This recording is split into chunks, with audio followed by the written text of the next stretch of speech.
ठीक है। तो फोर्स में आपके 4 कॉन्सेप्ट पर क्वेश्चंस हैं। कितने कॉन्सेप्ट के ऊपर? 4। क्या? टॉर्क आएगा, टॉर्क मतलब वही डोर वाला, रिंच वाला, स्पैनर वाला, कि टॉर्क लगाना है तो टॉर्क का फॉर्मूला क्या? Force into perpendicular displacement, perpendicular displacement. या तो भाई फोर्स बढ़ा दो तो भी टॉर्क बढ़ जाएगा, या तो परपेंडिकुलर डिस्टेंस बढ़ा दो तो भी टॉर्क बढ़ जाएगा। ठीक है। फिर उसके बाद एक तो ये बेस पे आएगा क्वेश्चन जो मैंने स्टार्टिंग में कराए हैं। हमेशा याद रखो, जब भी क्वेश्चन आंसर डील करो तो आपके दिमाग में होना चाहिए कौन से टाइप का क्वेश्चन है। ये सब चैप्टर बहुत कन्फ्यूज हो जाते हैं बच्चे, बहुत ज़्यादा। एक क्वेश्चन करने में आसान लगेगा लेकिन जब एग्जाम में आएगा वो हो जाता है बच्चा कन्फ्यूज। तो ये टाइप मालूम होना चाहिए। नहीं, सॉल्व करना ईजी होता है लेकिन 4 कौन से बच्चे कन्फ्यूज हो जाते हैं। ठीक है। एक तो ये हो गया नॉर्मल तरीके से, बोलेगा कि इतना फोर्स है, इतना टॉर्क, बताओ कितना डिस्टेंस में हम हैंडल लगा दें, या फिर इतना टॉर्क है, इतना परपेंडिकुलर डिस्टेंस है, तो बताओ कितना फोर्स लगाना पड़ेगा। इस तरीके से घुमा फिरा के आएगा, जहाँ पर सिंगल मतलब एक तरफ पाइवटेड होगा और एक आर्म होगा, यहाँ पे पाइवटेड एक आर्म। ठीक, एक तो ये होगा। दूसरा वाला क्वेश्चन आएगा कपल बेस पर। कपल बेस मतलब यहाँ पर पाइवटेड है, इधर भी आर्म है, इधर भी आर्म है। यहाँ पर इसको बोलते हैं नेट मूवमेंट ऑफ फोर्स। तो नेट मूवमेंट ऑफ फोर्स क्या? ज़ीरो। कब ज़ीरो होता है? जब एंटी क्लॉकवाइज और क्लॉकवाइज फोर्स बराबर हो जाए, यानी कि एंटी क्लॉकवाइज टॉर्क और क्लॉकवाइज टॉर्क बराबर हो जाए, तो ऐसे पॉइंट को हम बोलेंगे, ऐसी सिचुएशन को बोलेंगे net movement of force zero. मतलब कि जैसे ये पेन है, ठीक है, अब पेन में इधर फोर्स लगाना मतलब ये हो गया एंटी क्लॉकवाइज। जितना फोर्स तुम एंटी क्लॉकवाइज लगा रहे हो और उतना ही फोर्स हम क्लॉकवाइज भी लगा रहे हैं। तो अगर ये दोनों फोर्स बराबर हो जाएंगे तो क्या ये पेन हिलेगा? नहीं हिलेगा, है ना भाई। इधर भी हमने 10 न्यूटन लगाया, अगर डिस्टेंस बराबर है तो, हाँ, इधर भी हमने 10 न्यूटन लगाया, ठीक है। तो ये वाला कैसे देगा? एंटी क्लॉकवाइज, ये वाला क्लॉकवाइज। तो एंटी क्लॉकवाइज क्लॉकवाइज अगर बराबर है तो अब ऐसे सिचुएशन को बोलेंगे नेट मूवमेंट ऑफ फोर्स क्या है? ज़ीरो है। या फिर इक्विलिब्रियम में है सिस्टम, सिस्टम नहीं हिल रहा है, रोटेट नहीं हो रहा है, रोटेट नहीं हो रहा है। या फिर अब इसी को जब एंटी क्लॉकवाइज क्लॉकवाइज जब तुम नीचे उतारोगे तो क्या हो जाएगा? F into T, anti clockwise torque F into D, यहाँ पे clockwise movement F into D. Movement of force का फॉर्मूला क्या है? F into D. तो उसके नीचे इसका फॉर्मूला लिखा, इसके नीचे इसका फॉर्मूला लिखा। एफ इंटू डी मतलब 10 न्यूटन और जो भी डिस्टेंस है यहाँ पर, एफ इंटू डी इधर वाला 10 न्यूटन मतलब जो भी डिस्टेंस है यहाँ पर। तो ज़रूरी नहीं है कि 10 और 10 न्यूटन हो सकता है 5 न्यूटन और डिस्टेंस यहाँ पे कुछ और हो, यहाँ पे हो सकता है 10 न्यूटन और डिस्टेंस कुछ और हो, लेकिन ओवरऑल मल्टीप्लाई करने में आंसर बराबर आएगा। हाँ, बराबर आएगा। ठीक है। ये ज़ीरो कैसे है? क्योंकि क्लॉक में जब तुम इधर लाओगे तो आपस में माइनस हो के ज़ीरो हो जाएगा, है ना। देखो, हाँ, जैसे फोर्स यहाँ पर लगा रहे हो तुम 10 न्यूटन और डिस्टेंस है 5, लेकिन यहाँ पर तुम फोर्स लगा रहे हो 25 न्यूटन, लेकिन डिस्टेंस कितना है? 2 ही है। डिस्टेंस कितना है? 2 ही है। वो तो ये ना 10 इंटू 5 भी 50, 25 इंटू 2 भी 50। तो 50 इधर लाओगे, 50 माइनस 50 ज़ीरो नहीं हो जाएगा। आई बात समझ में? 2 मिनट होल्ड कर, मैं आसान किया कि फोर्स बराबर, ये मतलब नहीं है। आंसर दोनों का मल्टीप्लाई करने के बाद, ठीक है ना। फिर तीसरा कॉन्सेप्ट आता है कि नेट, अब भाई नेट मूवमेंट फोर्स यहाँ ज़ीरो है। ज़ीरो कैसे है? क्योंकि दोनों के बराबर रहेंगे। अब हो सकता है ज़ीरो ना हो तो कोई बात नहीं, पूछा जाए कि बताओ नेट मूवमेंट ऑफ फोर्स कितना है। तो इसके लिए फॉर्मूला क्या है नेट मूवमेंट ऑफ फोर्स का?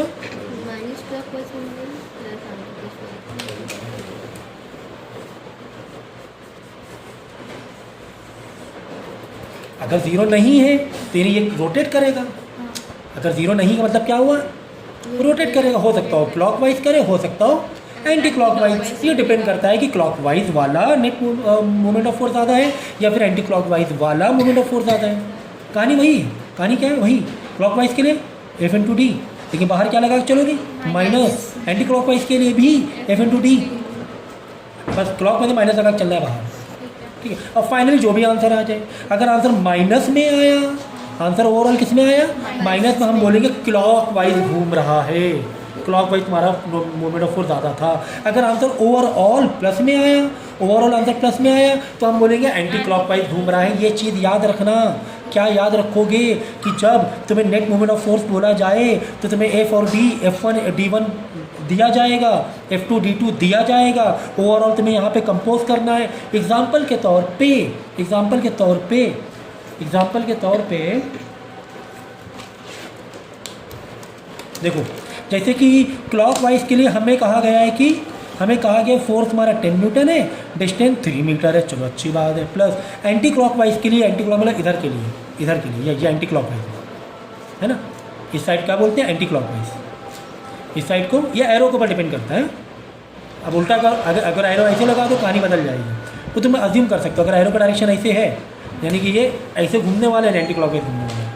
फोर्थ में दिया हुआ है 5 न्यूटन, परपेंडिकुलर डिस्टेंस में दिया हुआ है चलो 10 मीटर, समझो ऐसे है, ठीक है। तो हमने क्या किया, ये किया था। अब हमें नहीं पता किस तरफ घूमेगा, और तुम्हें ये बता दिया गया है कि जो तुम्हारा एंटी क्लॉकवाइज है वहाँ पे फोर्स तुम 10 न्यूटन लगा रहे हो, अब पाइवटेड पॉइंट से 3 मीटर दूर हो, और जो एंटी क्लॉकवाइज फोर्स लगा रहे हो वहाँ पे फोर्स तुम 5 न्यूटन लगा रहे हो, और डिस्टेंस कितने दूर बैठे, 10 मीटर बैठे हो। अच्छा आप बताओ कि क्लॉकवाइज घूमेगा एंटी क्लॉकवाइज घूमेगा, तो फटाफट आप कैलकुलेट कर लेंगे, कैलकुलेट करेंगे, पहले आंसर निकालेंगे। तो ये हो गया माइनस का 30, ये हो गया प्लस का 50, है ना, 5 × 10 50, ये माइनस 30 और बाहर माइनस है, प्लस का 20 आ गया। अगर प्लस का 20 आ गया, न्यूटन मीटर लिखना ना भूलना, क्योंकि F × D की कहानी है, फोर्स मतलब न्यूटन, D मतलब मीटर, तो प्लस का आ गया। जब प्लस का आ जाए तो उसे बोलते हैं एंटी क्लॉकवाइज, यानी कि तुम्हारी जो रॉड है या व्हील है वो कुछ इस तरीके से घूम रही होगी। और कितने न्यूटन मीटर, सिर्फ 20 न्यूटन मीटर से। बोलो सर हमने तो 50 लगाया, आप क्या बोलोगे सर 20 से क्यों घूम रही है, हम तो एंटी क्लॉकवाइज 50 न्यूटन मीटर लगा रहे हैं। अरे भाई कुछ तुम्हारे अगेंस्ट में था 30, उसमें तुम्हारे कुछ फोर्स को कैंसिल किया है ना, तो 20 से ही घूमेगा, 20 से। ये अब समझ में आया। और जो चौथा कॉन्सेप्ट है वेट ऑफ स्केल है, बहुत ज़बरदस्त कॉन्सेप्ट है, ये हम लोग सीखेंगे, ये हम लोग सीखेंगे, ठीक है ना। चलो अब न्यूमेरिकल्स में आ जाओ। हाँ तो चलो क्या लिखा हुआ है, when a boy weighing 20 kgf sits at one end of a 4 metre long seesaw, seesaw आ गया मतलब 2 आर्म वाली कहानी आ गई, 2 आर्म वाली कहानी आ गई, यानी कि इधर भी F × D, इधर भी F × D। It get depress at this end, how can it bring to the horizontal position by man weighing 40 kgf। देखो क्या कह रहा है कि 4 मीटर दूर एक 20 किलोग्राम का कोई एक चाइल्ड बच्चा बैठा हुआ है, वो ऊपर आया जा रहा है। क्यों ऊपर आया जा रहा है कि दूसरे साइड 40 kgf में बैठा हुआ है कोई ज़्यादा वेट वाला। अब कॉमन सेंस लगाओ कि सीसॉ है, सीसॉ पे क्या होगा,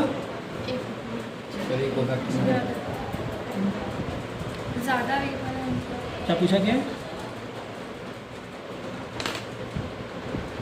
हाँ ठीक है 40 kg। अब देखो अगर सेम डिस्टेंस पे दोनों बैठ जाएंगे तो क्या होगा बताओ, अगर सेम डिस्टेंस बैठ गए तो ये क्या आ जाएगा, ऊपर आ जाएगा, ये नीचे आ जाएगा। लेकिन क्वेश्चन क्या कह रहा है कि यार हॉरिजॉन्टल रखना है, इसे क्या रखना है भाई, ये अपना वजन घटा ले, क्या नहीं घटा पाएगा, जो आदमी का वजन है घटा नहीं पाएगा भाई, ये भी लड़का भी अपना वजन बढ़ा नहीं पाएगा बैठे बैठे सीसॉ में, कुछ और दिमाग चलाना पड़ेगा। किससे दिमाग चलाना पड़ेगा, परपेंडिकुलर डिस्टेंस से दिमाग चलाना पड़ेगा।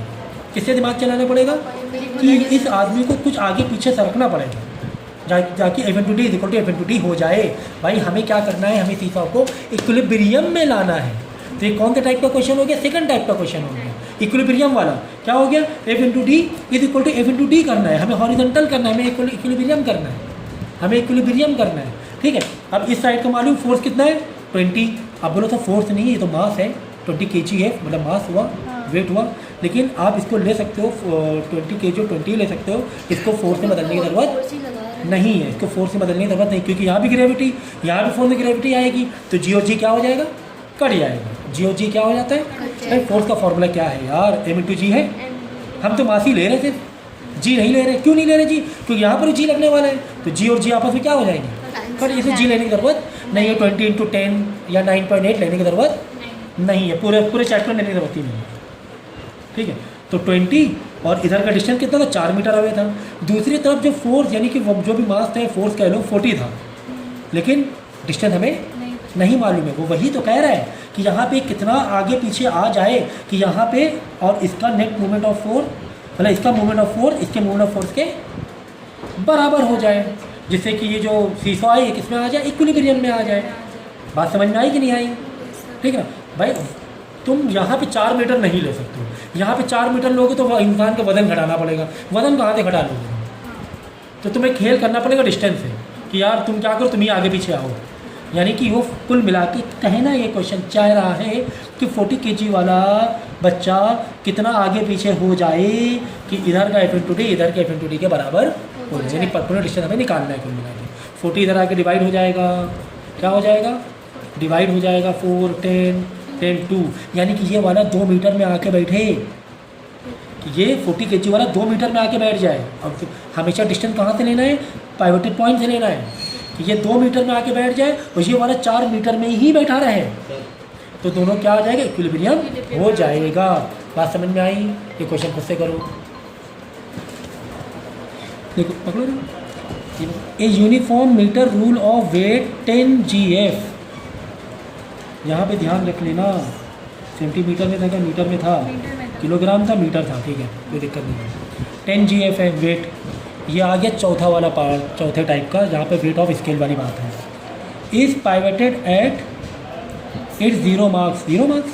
देखो जरा question, what moment of force depress the rule, how can it be made horizontal by applying at least force.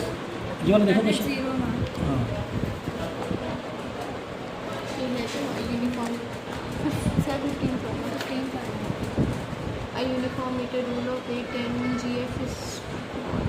Uniform metre 1 metre rule है पूरा 100 सेंटीमीटर का, ठीक है। अब GF है तो सेंटीमीटर में ले लेना।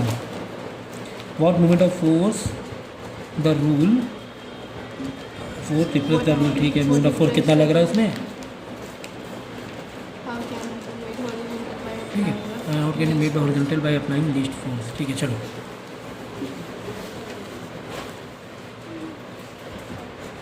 देखो, कह रहा है कि ये है ना कुछ इस तरीके से है, यूनिफॉर्म मीटर रूल है तो हम क्या करेंगे, 0 से सेंटीमीटर में लेंगे, CGS यूनिट में लेना पड़ेगा, क्यों, क्योंकि ग्राम फोर्स वाली बात हो रही है, तो हमें डिस्टेंस 0 उसमें सेंटीमीटर में लेना पड़ेगा। कभी भी कोई एक रूलर का या रूल का वेट आ जाए तो यूनिफॉर्म, कोई भी चीज़ यूनिफॉर्म है उसका पूरा वेट आकर उसके सेंटर में आ जाता है, पूरा वेट कहाँ पर आके इकट्ठा हो जाएगा, उसी के सेंटर में, यानी कि 50 सेंटीमीटर वाले पॉइंट में 10 GF आ जाएगा। ये याद रखना हमेशा कि अगर यूनिफॉर्म वेट है, जैसे पेन है अगर यूनिफॉर्म है, अगर इसको हमें वज़न करना है तो इसी का जो सेंटर पॉइंट होगा वहाँ से वज़न करेंगे तो पूरा पेन का वज़न आ जाएगा। पूरा पेन रखने की ज़रूरत मशीन में नहीं है, इसके सेंटर पॉइंट में रखो, आ जाएगा। अगर ये यूनिफॉर्म है तो, चारों तरफ बराबर इक्वल वेट है तो, टेढ़ा मेढ़ा नहीं है तो, ठीक है। बात समझ में आ गई, बात समझ में आ गई। यानी कि अगर हमें इसका मोमेंट ऑफ फोर्स निकालना है तो मोमेंट ऑफ फोर्स निकालने के लिए टॉर्क निकालने फार्मूला क्या लगाएंगे, F/D लगाएंगे। फोर्स कितना है, 10 GF है, और परपेंडिकुलर डिस्टेंस कितना है, हमेशा पाइवटेड पॉइंट से, ये पाइवटेड पॉइंट 50 सेंटीमीटर इंटू 50 तो कितना हो गया, 500 डाइन सेंटीमीटर, तो ठीक है। जो ग्राम फोर्स है वो डाइन में बदल जाएगा हमारा, डाइन किलो, GF सेंटीमीटर के तुम्हें कोई दिक्कत नहीं, चलो हटाओ GF सेंटीमीटर, ठीक है, पूरा डाइन कर सकते। बात समझ में आई, कितना आसान था। हमें क्या निकालना था, मोमेंट ऑफ फोर्स, ये टॉर्क निकालना था। टॉर्क का फॉर्मूला क्या, F/D है, टॉर्क का फॉर्मूला क्या, F/D है। पाइवटेड कहाँ था, सिंगल आर्म के लिए ऐसे लगाओगे, अगर ये पाइवटेड यहाँ ना होता तो हमें F/D is equal to F/D निकालना पड़ता। अगर पाइवटेड कहीं और होता, मतलब 2 आर्म होते तो, कपल होता तो, अगर कपल है तो F/D is equal to F/D करना पड़ता। अगर बिल्कुल एक किनारे से है पाइवटेड, अगर सिंगल किनारे से है तो जस्ट क्या करना पड़ेगा, F/D करना पड़ेगा। ये जो पॉइंट मैंने बताया है ये इस पूरे चैप्टर का मास्टर की है, जो मैंने बताया।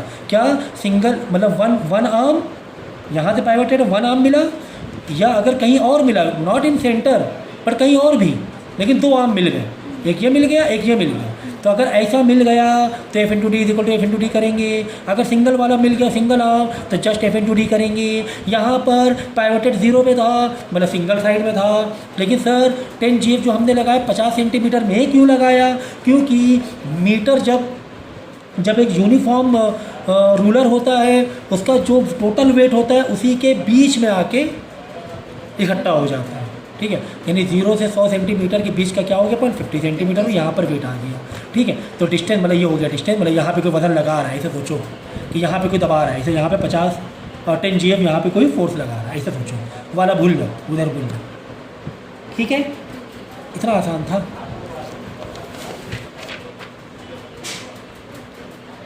अब क्या कह रहे हैं? अब ये कह रहा है how can be made horizontal by applying list. वही बात वही हो रही है कि यार ये तो नीचे गिरेगा, सीधी बात है। ये पेन है, यहाँ से पाइवट करो तो नीचे गिरने लगेगा।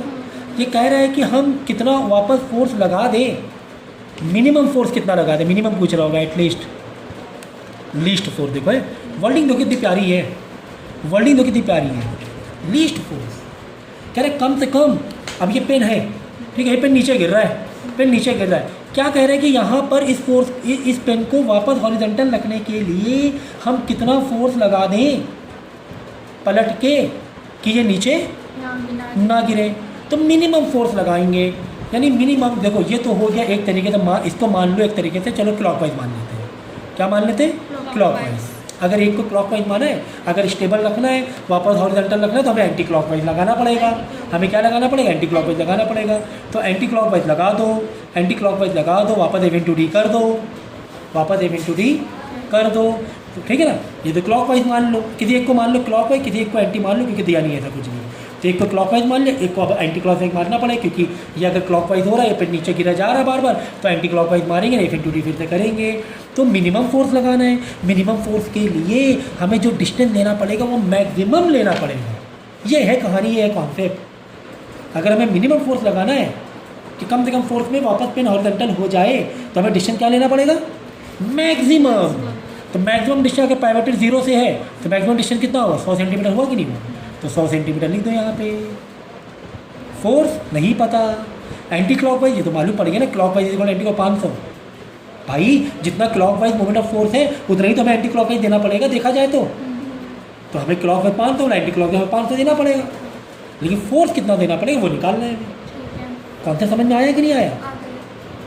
कि क्लॉकवाइज से 500 से नीचे जा रहा है तो एंटी क्लॉकवाइज 500 से तो ऊपर मारना पड़ेगा। तो एंटी क्लॉकवाइज पर हमें मालूम है 500 है, फोर्स कितना लगाना पड़ेगा ये नहीं मालूम था। फोर्स कितना लगेगा ये नहीं मालूम था, वही तो निकाल रहे हैं, वही तो निकाल रहे हैं। ठीक है, तो एफ यहीं रखा 500, नीचे क्या आ जाएगा? 100 आ जाएगा, यानी कि 5 न्यूटन, सॉरी किस में था? 5 GF लगाना पड़ेगा हमें, क्योंकि सेंटीमीटर उसमें था ना सब। तो 5 GF लगाना पड़ेगा, या 5 डाइन लगाना पड़ेगा, डाइन कह देना। ठीक है, GF को हम डाइन कह सकते हैं। कॉन्सेप्ट समझ में आया कि नहीं आया? ठीक है, या फिर इसको ऐसे भी कर सकते हो, वही net moment of force, equilibrium जब 0 होता है, F into D is equal to F into D. यहाँ का F 10 मालूम था, यहाँ का D 50 मालूम था, ये ऊपर वाला ये मालूम था। यहाँ का F नहीं पता तो यहाँ D हमें मैक्सिमम ले लेंगे, 100 ले लेंगे, क्योंकि हमें पता है कि लीस्ट फोर्स, और लीस्ट के लिए डिस्टेंस हमें मैक्सिमम लेना पड़ेगा, 100 इधर आके नीचे डिवाइड हो जाएगा। फिर डायरेक्टली आता है। जैसे ठीक, अगला क्वेश्चन पढ़ेंगे। A uniform metre rule rest horizontally on a knife edge at the 60 centimetre mark. कुछ वर्ड हाईलाइट करना सीखो, ठीक है। तो यहाँ पे पाइवटेड है 60 सेंटीमीटर, मतलब यहाँ पे 0 सेंटीमीटर ले लो। पाइवटेड कहाँ पर है? 60 सेंटीमीटर में। यूनिफॉर्म मीटर रूल है तो यहाँ पे 100 सेंटीमीटर लो, है ना, समझिए। ये पाइवटेड है, ऐसे है पाइवटेड, ऐसे तुम खेल कर रही वैसे, ठीक है ना। When a mass of 10 gram is suspended from one end, draw a diagram. Diagram कहाँ लाओ? Diagram of the arrangement. कहाँ पर है? कौन सा डायग्राम था?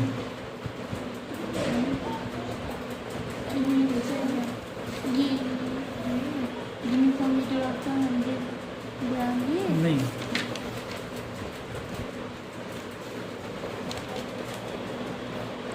ये वाला है क्या?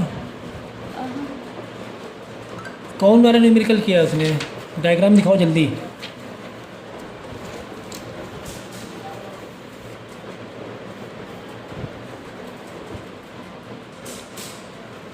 ठीक है, तो ये डायग्राम बना हुआ है, ये डायग्राम दिया हुआ है क्वेश्चन में, ठीक है।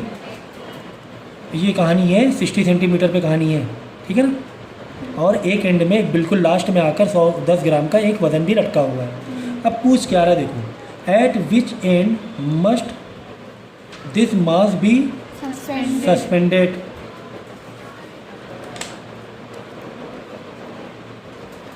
ठीक है, तो क्वेश्चन फिर से हम लोग पढ़ेंगे। ठीक है, क्वेश्चन गलत रीड हो गया है।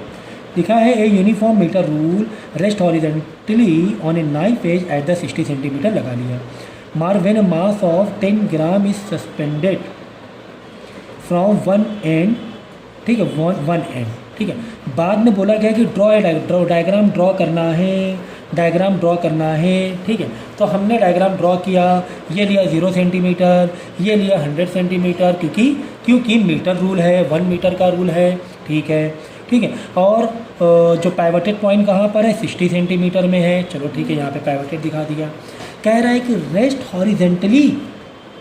अब इसमें अगर 10 ग्राम लटका देंगे किसी एक एंड में, कह रहा है कि एक एंड में हमने 10 ग्राम लटकाया हुआ है, अगर 10 ग्राम यहाँ लटका देंगे, अगर यहाँ लटकाएंगे, यहाँ लटकाएंगे, ये हमें नहीं मालूम, ये डायग्राम ड्रॉ करना है कि हम 10 ग्राम कहाँ पे लटकाएं, हम ये 10 ग्राम कहाँ पे लटकाएं कि रेस्ट क्या हो जाए, हॉरिजेंटली हो जाए।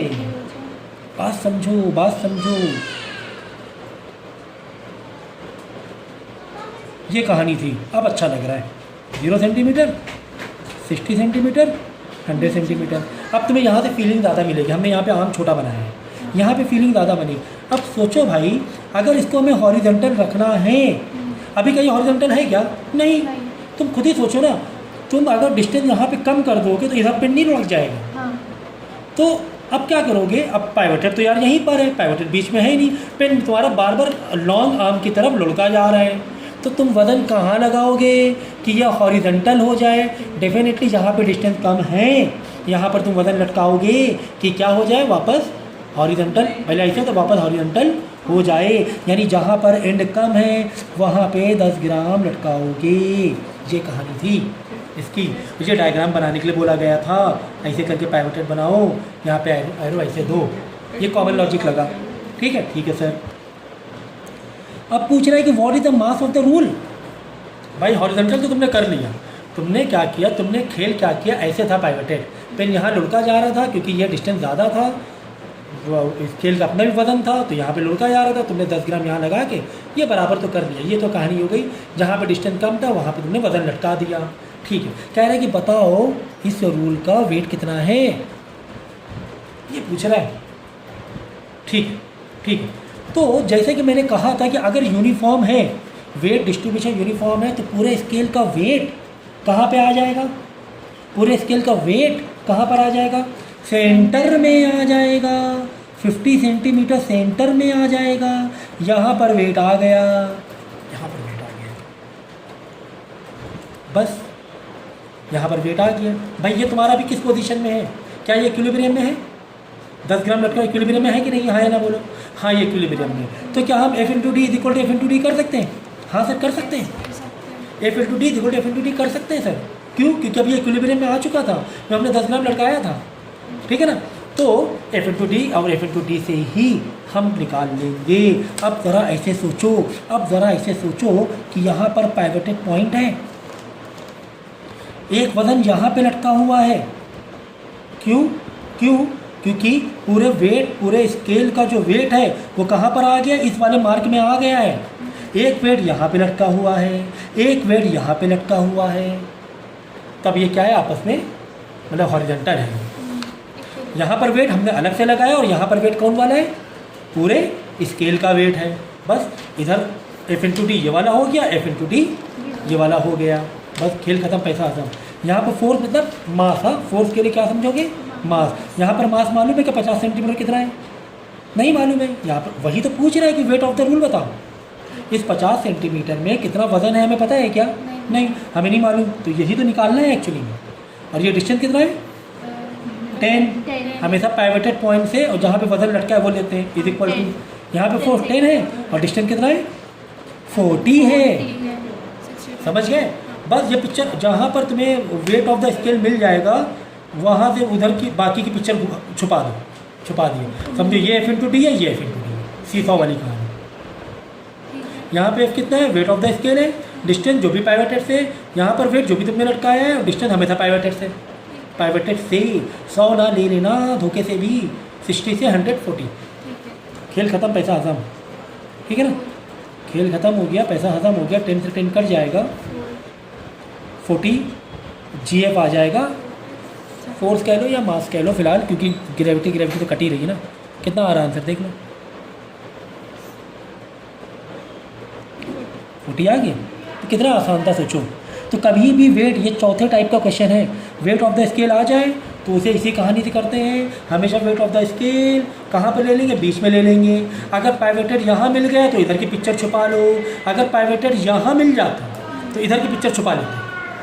अगर पाइवेटेड ऐसे मिल जाता, ये डिस्टेंस लेते और ये वाला लेते। अब आई बात समझ में? एक नंबर भी कम ना होने पाए फोर्स में, पहले बता दिया मैंने।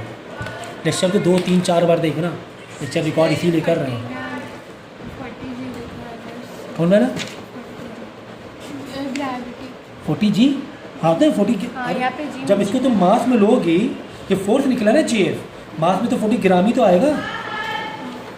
ये फोर्स है ना, फोर्स में मास में कन्वर्ट करोगी तो 40 ग्राम ही तो आएगा, ग्रेविटी कट जाएगी। देखो फोर्स का फॉर्मूला क्या होता है, m×g होता है। तुम ये सोच, देखो यहाँ पर हम g काट के ही चले, पहले से ही g हमने कट कर दिया है। यहाँ पर भी 10 ग्राम ही तो लिया है, यहाँ पे कोई न्यूटन या टाइम थोड़ा लिया है। जो दूसरे तरफ फोर्स लिया है, एक्चुअली फोर्स के क्या लिया है, उसका मास लिया है। देखो देखो देखो देखो, F×d is equal to F×d। F कहीं नहीं दिया हुआ, F के बदले m×g दिया हुआ है, एक तरीके से मास दिया हुआ है, इंटू डी चल रहा है। यहाँ पे F भाई F नहीं दिया हुआ है सर, F की जगह m×g लीजिए आप, F का फॉर्मूला इंटू डी चल रहा है, ये जी कट गया। तो ये मास और मास की कहानी चल रही थी एक तरीके से, मास की कहानी चल रही है। चल जाएगा, कोई दिक्कत नहीं है। देखो उसमें भी ऐसे ही दिया हुआ है 40G। हाँ ठीक है, वो कर सकते हो, बाद में इसका तुम m ही मिलेगा, ठीक है। इसके तुम m में बदल देना, यहाँ पे m लगा देना बाद में, पहले स्टेप में फॉर्मूला यही लगाओ, ठीक है। हाँ कोई दिक्कत नहीं है, कर लो। नेक्स्ट कौन है, सीसॉ बना दो भाई। सीसॉ बनाओगे तो फलक्रम बीच में ही बनाना पड़ेगा, अगर सीसॉ वर्ड आ गया तो, अदरवाइज फलक्रम कहीं और हो सकता है, ठीक है। 2 children of masses 30 kg 50 kg are sitting one side. ओहो हो, ये क्या कहानी हो गई है? कहानी ये हो गई है कि 30 किलो वाला भी इधर ही बैठा हुआ है, 50 किलो वाला भी एक ही तरफ बैठा हुआ है। तो घबराने की बात है क्या? नहीं, घबराने वाली कोई बात नहीं। On one side of it at distance 2 metre and 2.5 metre. एक फलक्रम से 2 मीटर पे है, दूसरा फलक्रम से 2.5 मीटर है। ओके सर, रिस्पेक्टिवली फ्रॉम इस middle where should a man, एक भारी भरकम आदमी 74 kg वाला कितनी दूर बैठ जाए कि ये दोनों को एडजस्ट कर ले, ये दोनों को एडजस्ट कर ले। तो कहानी वही हमारी F×d is equal to F×d, ये वाला ये, लेकिन यहाँ पर ये नहीं चल पाएगा क्योंकि यहाँ पर भाई 2 लोग हैं, तो F×d प्लस F×d आएगा, क्योंकि यहाँ पे 2 लोग हैं वन साइड में। 10 लोग होते तो कोई दिक्कत नहीं, F×d plus F×d plus F×d, सब मोमेंट ऑफ फोर्स प्लस करते हुए चल जाते हैं, ठीक है। ठीक है, यहाँ पर डिस्टेंस पूछ रहा है एक्चुअली में, फोर्स तो दिया ना इधर साइड का, मतलब मास दिया हुआ है, ठीक है ना। तो 30 इंटू डी कितना है, 2.5 है, प्लस 50 के लिए 2 है ना, 50 के लिए 2 देख लो, रेस्पेक्टिवली लिखा हुआ है वो जरा चेक कर लेना, किसके लिए 2 है किसके लिए 2.5 है वो चेक कर लो ज़रा। 2 मीटर है 30 के लिए और 2.5 है, देखो ठीक है। तो देखा ना, ऐसे गलती होती है, ऐसे गलतियाँ होती हैं। 30 किलो मैंने कहा ना रेस्पेक्टिवली लिखा था, याद होना, मुझे याद था रेस्पेक्टिवली लिखा था। तो 30 किलो के लिए 2 है, 50 के लिए 2.5 है, इज इक्वल टू 4, यहाँ पे 74, मतलब 4 में जी कट गए थे, मास ले ही रहे, मास ही ले रहे हम, ठीक है ना। और डिस्टेंस भाई वही तो पूछ रहे हैं कि ये आदमी कितना दूर बैठे, थोड़ा ज़्यादा ही दूर बैठना पड़ेगा, ज़्यादा नहीं, 30-80 है या 74 है, हाँ थोड़ा दूर बैठना पड़ेगा। तो अब इसके आगे मुझे सिखाने की ज़रूरत है क्या? नहीं, अब इसके आगे सिखाने की ज़रूरत नहीं है, ये आप कैलकुलेट खुद करोगे। 50 इंटू 2.5 125, 74 इधर आके डिवाइड हो जाएगा, 60 प्लस 125 कितना होगा, 185। ये वाला सॉल्व कर लो, कितना आ रहा है देखो, परपेंडिकुलर डिस्टेंस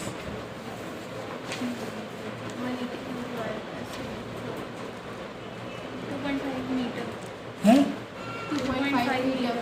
2.5 मीटर आ रहा है, तो चेक कर लो भाई।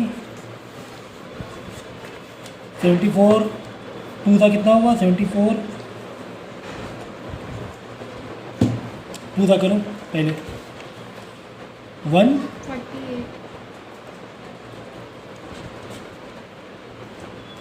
15 में बचा 7